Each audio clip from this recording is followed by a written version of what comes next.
Allez les amis, la dernière vidéo décryptage, vous avez été très nombreux à commenter mon sweat. Comme je suis de bonne composition, regardez ce que j'ai fait, je l'ai remis.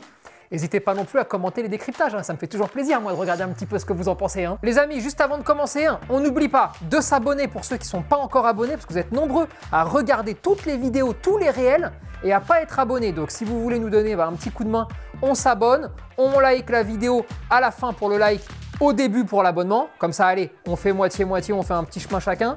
Et surtout, n'hésitez pas à aller nous mettre un petit avis sur Trustpilot, d'accord? Ça nous permet, nous, de continuer à avancer, ça nous donne de la force. C'est parti pour les décryptages et vous allez voir, il y en a des gratinés à l'intérieur. Les amis, juste avant d'attaquer la vidéo, je vous présente un nouveau partenaire, c'est la Compagnie des Animaux. C'est une animalerie en ligne, mais c'est surtout les numéros 1 sur tous les produits vétérinaires. Ils vendent plus de 13 000 produits, vous avez de l'alimentation, des accessoires, des produits d'entretien, bref, vous avez vraiment tout ce qu'il faut pour vos animaux, évidemment. Le gros avantage de leur site, c'est que vous avez en fait un chat directement avec un vétérinaire de 9h à 17h, mais surtout ce qu'ils voulaient, c'était vous permettre de poser votre question avant l'achat, si jamais vous aviez une question un peu spécifique, si votre chien a un petit problème, si votre chien a une petite intolérance. Bref, comme à chaque fois, on a bataillé, on a récupéré un code promo. Le code promo, c'est LCDAED0225. Grâce à ce code-là, vous avez moins 10% de réduction sur votre première commande. Je vais vous mettre de toute façon un lien dans la description. Je vais vous mettre un petit QR code parce que je sais, vous aimez bien quand je vous mets le petit QR code, ça vous évite d'aller dans la description. Allez découvrir la Compagnie des Animaux. Mais juste avant de les découvrir,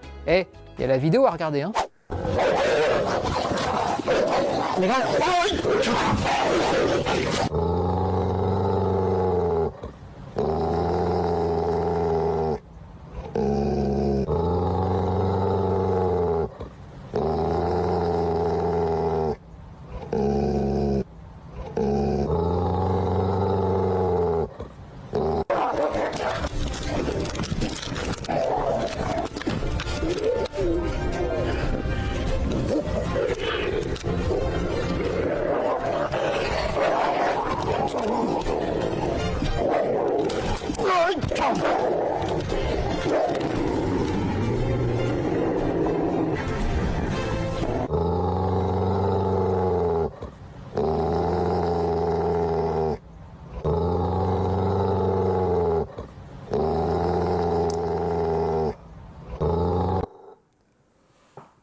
Je suis vraiment crevé de ces gens-là, putain.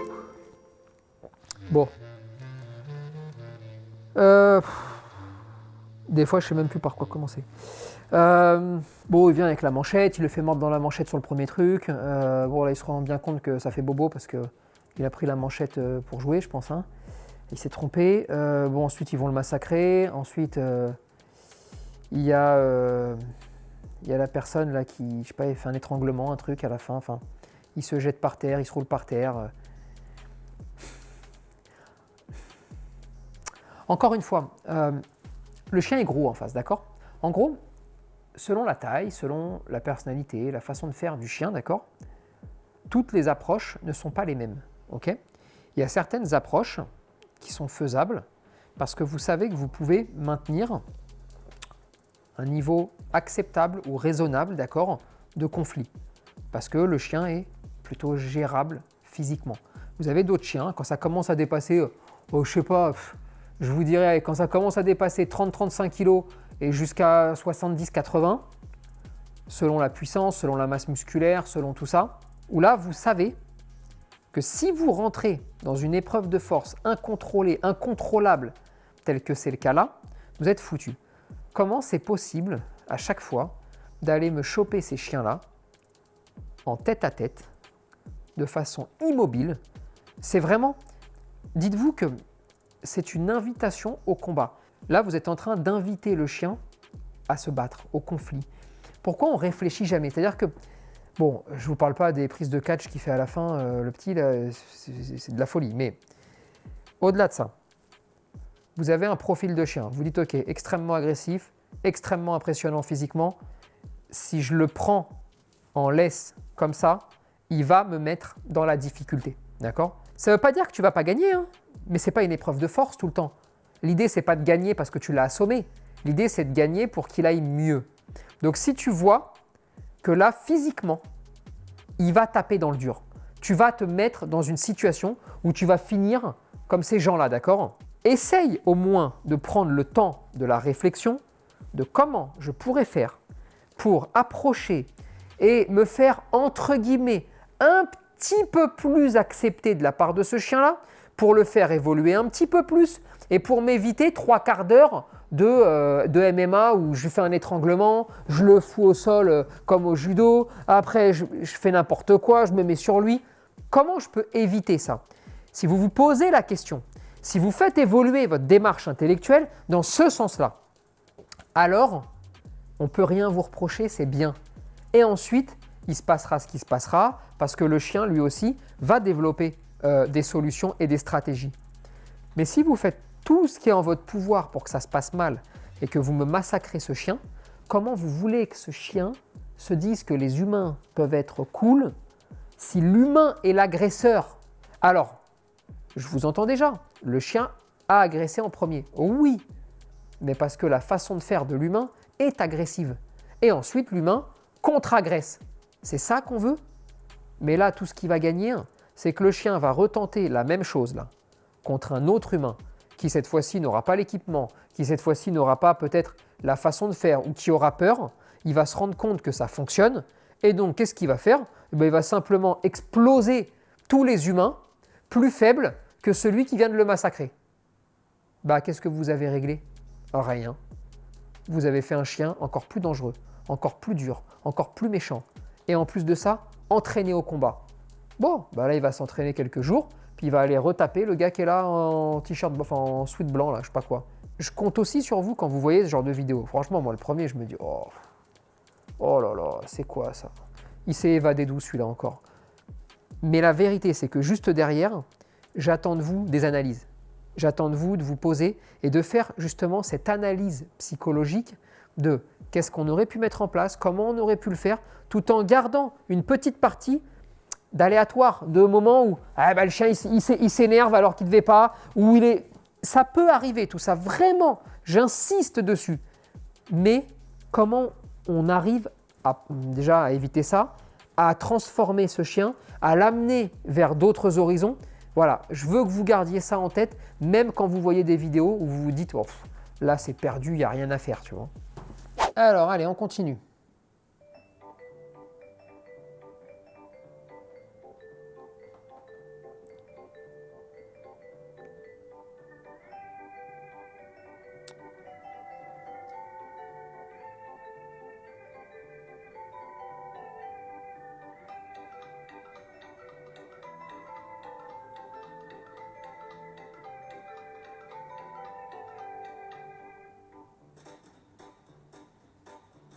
Ah ok, d'accord.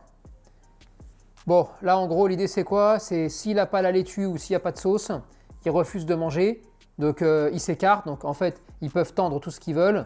S'ils ne mettent pas la sauce ou s'ils ne mettent pas la laitue, ils refusent catégoriquement de manger. Bon, là maintenant, pour ceux qui nous suivent depuis un moment, vous ne pouvez pas vous faire piéger par ça, hein. Là c'est le grand classique du pas touché, c'est vraiment on mange, il touche à rien parce qu'il y a un pas touché des familles. Ensuite, on lui tend quelque chose sans ce qu'il est censé aimer, c'est pas touché, hein, et recule. Le chien, il touche pas, il recule, ça vous donne l'impression d'eux. Là, comme il est frustré parce qu'il aimerait bien bouffer, qu'est-ce qu'il fait? Il se met à aboyer. Vous savez, quand vous faites le recul à votre chien, ou parfois pas touché, recule, vous avez le chien qui commence à aboyer. En gros, il aboie de frustration parce qu'il a envie de récupérer ce que vous avez, d'accord? D'où le fait que c'est pas ni la sauce ni la laitue, puisqu'elle n'y est pas encore. Ensuite, il la trempe dedans, il le refond avec la laitue. Bref, là, ce chien est ce qu'on appelle une grande poubelle géante, d'accord? C'est-à-dire qu'il mange tout, tu lui donnerais même une table à manger, il la mangerait, d'accord? Ils vous font l'astuce du pas toucher recul, ça aboie, c'est super pour la vidéo. On enroule le tout dans un petit peu de laitue, il arrive, il est en folie.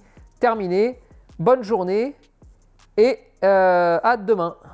D'ailleurs, avant de dire à demain, n'oubliez pas de dire aujourd'hui on s'abonne. Si vous voulez des tips, si vous voulez que je vous explique un petit peu tout ça, si vous voulez aussi qu'on puisse continuer à vous faire des vidéos de décryptage comme ça, mais qu'on prenne le temps de faire tout ça, allez, un petit abonnement, ça fait grave plaisir, ça fait grave du bien à la chaîne, ça nous permet de monter Et ça nous permet surtout de libérer encore plus de temps pour pouvoir vous faire ce genre de décryptage et arriver un petit peu à faire en sorte qu'en fait on évite de tomber dans des gros pièges, mais qui, quand on est de l'extérieur, franchement c'est des pièges qui marchent très très bien. Sauf que quand vous l'avez entendu, maintenant je suis sûr que vous vous dites tous « Ah ouais, c'était sûr, ah je savais, ah c'est bon, maintenant on ne me la fera plus ». Mais avant de l'entendre, vous ne le saviez pas. Donc c'est pour ça que c'est important. Tous ces décryptages, nous, on y tient beaucoup, même dans les lives. Je vous en mets toujours des décryptages parce que je pense que moi, ce que je veux, c'est pas décrypter, pas dire du mal d'un tel ou d'un tel. C'est de vous faire voir un petit peu ce qu'on pourrait voir derrière l'image pour arriver à comprendre comment c'est monté, comment c'est fait et aussi arriver à décrypter les attitudes pas à pas du maître, du chien ou de l'éducateur, mais en allant y chercher les erreurs, en allant y chercher un petit peu tout ça. C'est ça qui est important. Donc, si vous appréciez, si vous kiffez, on s'abonne. Si vous ne kiffez pas, abonnez-vous avant de quitter la vidéo. Mais d'abord, on s'abonne pour faire plaisir quand même. Et puis voilà, et puis moi je continue.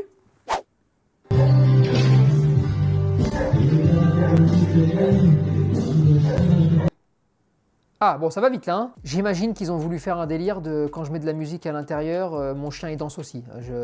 Je suppose qu'ils ont voulu partir là-dessus. Alors, bon, évidemment, non, pas du tout. C'est juste que là, tous les chiens n'ont qu'une envie, c'est de rentrer. Ils doivent voir leur maître en train de danser et avec de la musique. Et résultat, comme tous les chiens qui vous voient danser, ça s'excite à la porte, ça s'excite derrière la baie vitrée. Bref, ça fait un cinéma. Et la technique de ce petit malinois, c'est justement de sautiller un peu sur lui-même. C'est vraiment une spécificité de ce chien-là, de lui, pas du malinois, de ce malinois-là.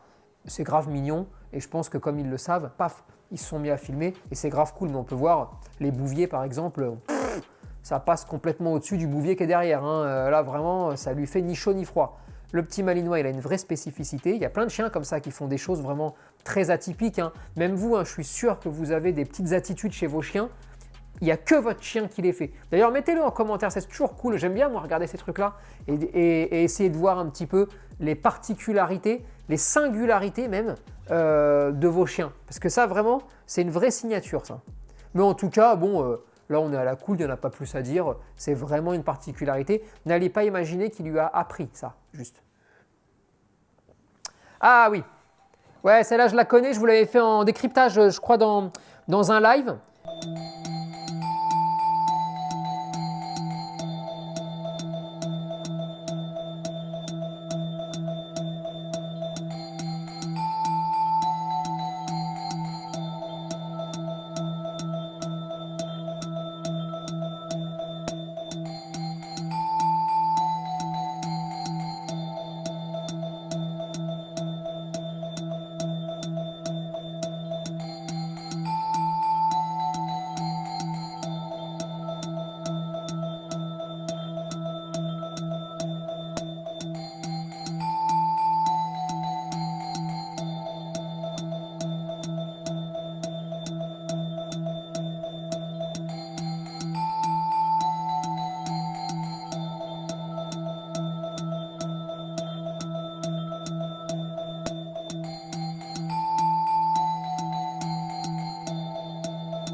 Vous avez vu un petit peu, attendez, parce qu'il y a un truc qui est intéressant dès le début. C'est vraiment dès le début, à 0 seconde, d'accord? Le chien errant regarde dans une autre direction. Il ne regarde pas le monsieur, d'accord? Donc on peut se dire, ce chien-là, il n'est pas vraiment menacé ou inquiété par cet humain et il n'a pas vraiment peur des humains. Petit bémol à ça, je vous l'avais expliqué en live, attention parce que peut-être qu'il a peur des humains, mais il y en a 5 d'un côté et que lui juste à sa gauche. Résultat, il préfère d'abord observer ceux qui sont 5 plutôt que de se soucier de celui qui est tout seul parce qu'il y a une notion de danger qui est plus grande si j'ai peur de 5 choses plutôt que d'une seule. Donc ça, c'est juste la petite précision. On continue. Là, le chien va se retourner et aller vers le monsieur à partir du moment où le monsieur va, sans le vouloir, diriger son corps vers le chien. Et ça, c'est intéressant. Le chien le regarde, hop là, un pas de recul pour le monsieur, ce sera sa première erreur. Et là, il caresse sur la tête. Alors la caresse sur la tête, bon, vous le savez, quand on ne connaît pas le chien, quand on est sur un chien des rues, on fait juste un petit peu attention, d'accord? Là, il ne fait pas attention, les oreilles partent en arrière. Ce n'est pas non plus un indicateur, ce n'est pas la vérité absolue, les oreilles en arrière. Mais là, pour le coup, les oreilles sont en arrière, le corps se raidit, la queue bouge de façon un petit peu bizarre. Là, le monsieur, quand il caresse, il a une technique, on dirait, il fait une pâte à pizza. Vraiment, il écarte les doigts, il me fait un truc là. Hop! Donc là, il touche, il ne sait plus trop comment faire. Et on voit un chien qui a un doute là, qui est en train soit de chercher des choses, soit de chercher des solutions, soit en train d'avoir de mauvaises pensées. Parce que là, le chien, à aucun moment, ne ramène le train arrière. C'est-à-dire qu'il essaye de s'allonger le plus possible pour y aller. Et quand il essaye, et il s'étire, mais il veut impérativement garder une distance de sécurité sur le train arrière. Pourquoi? Parce que s'il avance avec l'arrière, il ne peut plus partir en courant comme un fou. Alors que s'il laisse de l'espace avec le train arrière, ça lui permet d'avoir une projection et donc de pouvoir se projeter à 2-3 mètres s'il le souhaite. Là, il s'approche. Regardez, hein, là le chien s'est réaxé. Hein. C'est-à-dire que le chien est passé sous le bras, il est maintenant de 3/4, il rentre dans l'espace de cette personne. La queue parfois accélère un petit peu. Il est l'air vraiment concentré. Là quand même, sur ce genre de situation, on sent un moment bizarre. Ça se voit que là, ni le monsieur, ni le chien, personne n'est bien là. Même si on ne connaît rien du chien, rien des humains, même si vous sentez là dans l'atmosphère que là, il y a un truc qui pue, il y a un truc qui ne va pas dans ce qu'il est en train de se passer. C'est très bizarre.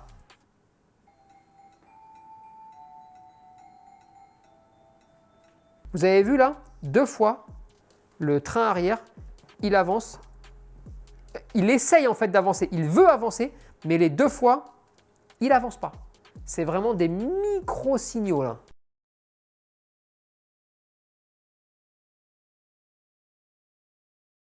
Et ensuite, dès qu'il va décider de re-rentrer, il va avancer d'abord la patte arrière droite et après on verra ce qui se passe. Mais vraiment, j'y vais. Non, j'y vais pas. J'y vais. Non, j'y vais pas. Et tout d'un coup, allez, j'y vais un petit peu plus. Et ça y est. Et là, il saute. À partir du moment où il saute, il commence à y avoir un vrai souci. Parce que là, il décide en fait d'engager un vrai contact direct de la part du chien. Quand vous avez un chien où vous sentez que c'est tendu, vous sentez que ça va pas très bien, vous sentez que c'est compliqué, mais qu'en plus, il vous engage comme ça, vous savez que là, vous pouvez vous retrouver dans une situation galère parce que le monsieur n'est pas détendu, mais le chien non plus, mais le chien quand même prend cette option-là. Ça veut dire que le chien a pris les informations olfactives sur le monsieur, il sait bien qu'il n'est pas à l'aise, et là, il va vouloir aller lui gratter quelque chose. Là, le monsieur récupère les pattes du chien, donc ça, c'est une bêtise. Hein. On sait très bien que les pattes, c'est toujours un truc un peu sensible chez le chien, c'est toujours un peu problématique. Là, en lui prenant les pattes, attention, ça veut dire aussi que tu ne peux plus t'échapper, tu ne peux plus rien faire, ce qui fait que tu peux engendrer une réaction gênante de la part du chien. Bon là, le monsieur, il regarde à droite à gauche, il sourit un petit peu, il essaye d'avoir de l'aide. En gros, je pense que là, ce monsieur, lui, n'est pas à l'aise avec les chiens, mais trouve un peu marrant qu'un chien lui fasse ça. Et tu sais, il est un peu là en ouais, c'est cool, je sais pas trop, ça va, ouais, c'est mignon, il sait pas. Là, il recaresse n'importe comment la tête, la queue s'accélère, et regardez. Et là, il le plaque au sol. Quand je dis il le plaque au sol, hein, il lui enfonce pas la tête, hein, il l'amène au sol, il baisse le centre de gravité, et là, vous avez vu la main là? Main droite sur la tête, là le chien baisse son centre de gravité, là on n'est plus du tout dans la même relation. Main gauche, pareil sur la colonne vertébrale, regardez un petit peu ce qui se passe, ça y est, son ouverture, le chien, il l'a là. Le monsieur a créé un dôme, le chien est passé par en dessous, complètement, donc c'est-à-dire que là, il est complètement exposé ce monsieur, il appuie, donc là il est vraiment en mode je te repousse, alors qu'en réalité il ne veut pas le repousser, il veut le caresser tout en repoussant, en évitant qu'il ressaute, il ne sait pas trop, hein, c'est pas de la faute du monsieur, hein, c'est difficile. Et là, les 2 mains en étau sur la tête, le chien va commencer à grogner. Je ne sais pas si vous allez bien le voir, top. À ce moment-là, le chien commence à déplier les babines, ça y est. Sauf que là, il a les 2 mains là, le chien déplie les babines, le monsieur est pris par le stress là. Et ça va très très vite. Paf! À partir du moment où le monsieur va chercher la gorge, mais je mets des énormes guillemets parce que le pauvre monsieur, lui, voulait sans doute juste le caresser là pour lui dire « ça va, t'es tranquille, tu vois ». Le chien, lui, a tout mal interprété depuis le début, à tort ou à raison, ça on ne peut pas le savoir, mais il a tout mal interprété. À partir du moment où il y a contact à la gorge et donc agression et donc là réellement un acte de chasse, là, hein, le chien perd le fil de l'histoire et décide d'engager le monsieur. Paf, alors là, bon, c'est du n'importe quoi, ça engage dans tous les sens. Et heureusement qu'après, il y a quelqu'un d'autre qui arrive. J'imagine que là, sur ce qu'il est en train de se passer, le chien direct va dégager au bout de 2-3 contacts parce que des gens arrivent. Hein. Sinon, il continue à l'engager, hein, je vous le dis. Hein. J'imagine que chien des rues, il a dû s'en prendre quelques-uns des coups et qu'ils ne sont pas tendres. Résultat, c'est pour ça que dès qu'il y a l'arrivée, le chien, il file direct parce que ça confirme un peu ce qu'on disait aussi au début sur est-ce qu'il n'est pas en train de regarder un groupe de personnes pour s'en méfier. Vous pouvez tout à fait là vous retrouver avec un chien qui est habitué à prendre quelques coups de la part des humains parce qu'il essaye de chaparder un petit peu, parce qu'il essaie de récupérer un peu de nourriture. Là, il a chopé en fait la personne la plus faible, celle qui avait peur. Il a pris les odeurs et il s'est axé sur lui et il a continué. Ensuite, cette personne-là, autant elle avait de la nourriture dans une poche, hein, peut-être, hein, c'est tout à fait possible. Hein, et le chien qui crève la dalle, il a tenté le coup. Mais dès que ça arrive, hop là, ça débraye. Déjà, qu'est-ce qu'il aurait dû faire? Pas se retourner vers le chien, pas le caresser, pas rentrer en interaction si déjà il n'est pas à l'aise, d'accord? Parce que là, on parle de quelqu'un qui n'est pas à l'aise. Et surtout, le point culminant, c'est le moment où il lui saute dessus. Là, dans ces cas-là, si vraiment vous n'êtes pas bien, si vraiment vous ne savez pas faire, au-delà même de ne pas toucher un chien qu'on ne connaît pas, etc., mais je voudrais aller un peu plus loin. Au moment où il saute, qu'il se tourne et qu'il bouge, qu'il se mette en mouvement. Il ne prend pas les pattes. Vous pivotez et quand vous pivotez, s'il vous plaît, essayez de me ramener le bras le plus possible comme ça pour enlever toutes ces zones-là, d'accord? Pour ne pas permettre de contact à ces zones-là. Vous pivotez et vous vous mettez en mouvement. Marchez, bougez. Si vous vous mettez en mouvement ou si vous allez vers un groupe de personnes, le chien va décrocher et il n'y aura plus de soucis. Si vous restez statique, que vous avez peur, vous touchez, vous ne savez pas s'il faut toucher, vous paniquez, vous commencez à vous accroupir, vous commettez tellement d'erreurs et ce chien-là ne perd pas le fil de l'histoire. Même s'il est méfiant, il ne perd pas le fil de l'histoire, il est très concentré, il va choper tous les petits éléments que le monsieur va donner pour ensuite avoir la confirmation qu'il peut y aller. Mais ça veut dire quoi? Ça veut dire que c'est un chien qui ne va pas attaquer comme ça, sans réfléchir, sans analyser, sans regarder. Donc là, on se tourne et on se met en mouvement. Quand je dis on se tourne, ne lui montrez pas votre cul, hein. C'est-à-dire vous vous tournez d'un quart et hop là, et on marche et on avance et on va vers un groupe de personnes qui va automatiquement bloquer le chien. C'est terminé. Maintenant, je dis ça, c'est plus facile à dire. Pour le monsieur, là, c'est pas évident, hein, donc forcément, c'est compliqué. Mais en tout cas, si vous avez des appréhensions, si vous avez peur, c'est souvent dans ces cas de figure-là que vous touchez n'importe comment, que vous faites des choses un peu étranges avec les mains, d'accord? Parce qu'on ne sait pas trop comment faire. Donc là, oui, calme-toi. Oui, c'est bien, t'es gentil. Et là, vraiment, je vois des choses. Je me dis, attends, ils vont transformer le chien en druide, en sorcier, quoi. Allez, doucement, voilà. On en a vu plein.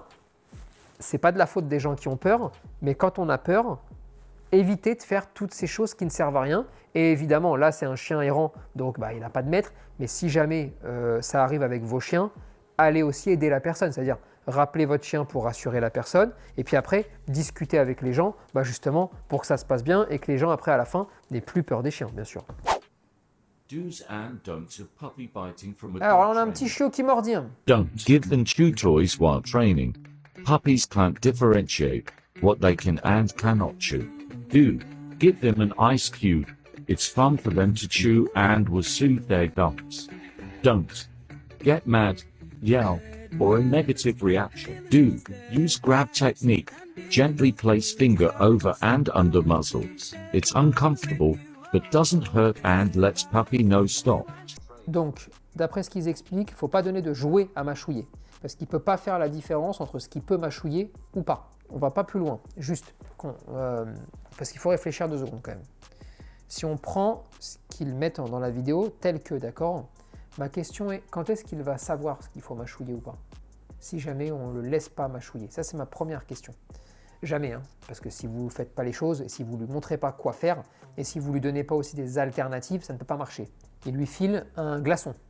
Il file un glaçon à mâchouiller, j'imagine pour apaiser les maux de dents. Là, encore une fois, ils se contredisent parce que s'il ne faut rien donner à mâchouiller, pourquoi on aurait le droit de donner un glaçon à mâchouiller, vu qu'il le mâchouille aussi? Moi, je suis convaincu que le chien ne... Enfin, sauf si vous avez une fabrique de glaçons et que vous en donnez toute la journée, je suis convaincu que ces solutions-là sont déjà des solutions qui peuvent être mises en place. C'est-à-dire que ça ne me dérange pas. Autant ça me dérange de ne pas donner de jouet à mâchouiller quand il est chiot, autant ça ne me dérange pas de donner un glaçon. Ça ne me pose pas de problème. Chez les enfants, c'est la même chose.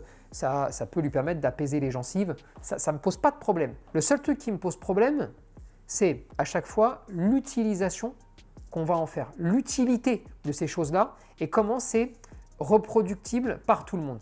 Vous imaginez bien que s'il faut donner 5 ou 6 glaçons dans la journée, d'accord ? Qu'est-ce que vous allez avoir ? Vous allez avoir de l'eau partout chez vous. Alors, il y en a qui vont dire ça ne me dérange pas parce que je sais pas, j'ai du carrelage ou j'en sais rien.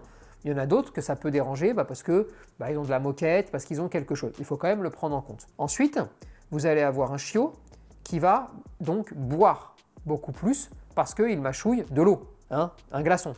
Résultat, vous pouvez peut-être vous retrouver avec un chiot qui va boire un tout petit peu plus et donc il va se retrouver avec un apprentissage de la propreté un petit peu repoussé si jamais vous ne faites qu'un usage unique du glaçon. En gros, si tu donnes des jouets à mâchouiller, que tu le sors et que une fois par jour, parce que tu estimes que là vraiment il commence à avoir mal, il devient un peu hargneux, parce que ça lui fait mal, tu donnes un glaçon. Aucun souci. Mais là, s'il faut ne donner que des glaçons, mais là c'est un glacier qu'il va falloir ouvrir. Donc, j'ai un petit peu de mal avec la démarche. On continue. Ok, donc ensuite, on a un chiot qui récupère les cheveux de sa maîtresse parce qu'elle est au sol. Bon, ils disent qu'il ne faut pas s'énerver, il ne faut pas s'exciter, il ne faut rien faire. Parce que la meilleure solution, c'est celle de le prendre au collier, de rentrer un petit peu comme ça, le truc, c'est inconfortable et donc il va arrêter. Est-ce que le fait de mettre les doigts comme ça peut fonctionner? Oui, ça peut fonctionner parce qu'en fait, tu mets les doigts comme ça, le chien appuie, et ça le dérange, ça lui fait un petit peu mal. Moi, je suis pour dire les choses, tout le temps. Vraiment, je me mets en plus dans une espèce de sauce là Pendant des années, j'ai essayé de faire des fois un peu comme eux dans la façon de tourner les phrases, parce que je pensais que c'était la meilleure façon d'expliquer, d'accord? À savoir éviter de dire les choses comme elles sont.